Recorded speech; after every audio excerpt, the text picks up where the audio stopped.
2009 ಮತ್ತು 10ನೇ ಸಾಲಿನ ನನ್ನ ಹೆಮ್ಮೆಯ ಶಾಲೆಯ ವಿದ್ಯಾರ್ಥಿಗಳು ಗುರುವಂದನಾ ಕಾರ್ಯಕ್ರಮವನ್ನು ಹಮ್ಮಿಕೊಂಡಿರುತ್ತಾರೆ.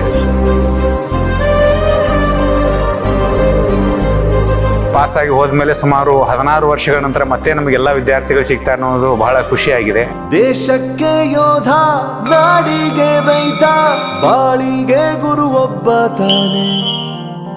ಅಕ್ಷರ ಕಲಿಸೋ, ಅಜ್ಞಾನ ಅಳಿಸೋ, ಅವನೂನು ಅನ್ನದಾತಾನೆ. ತಪ್ಪು ಸರಿಯ ತಿದ್ದಿ ತಿಳಿ ಹೇಳಿ ಸಮಬುದ್ಧಿ ನಮ್ಮ ಚಿತ್ತ ಶುದ್ಧಿಯಾಗೋ ಹಾದಿ. ಎಷ್ಟೇ ದೂರ ಹೋದ್ರೂ ಮರಿಬೇಡ ನಿನ್ನ ಬೇರು, ನಿನ್ನ ಸಾಧನೆಗೆಲ್ಲ ಇದುವೇ ಆದಿ. ಪಾಠಶಾಲಾ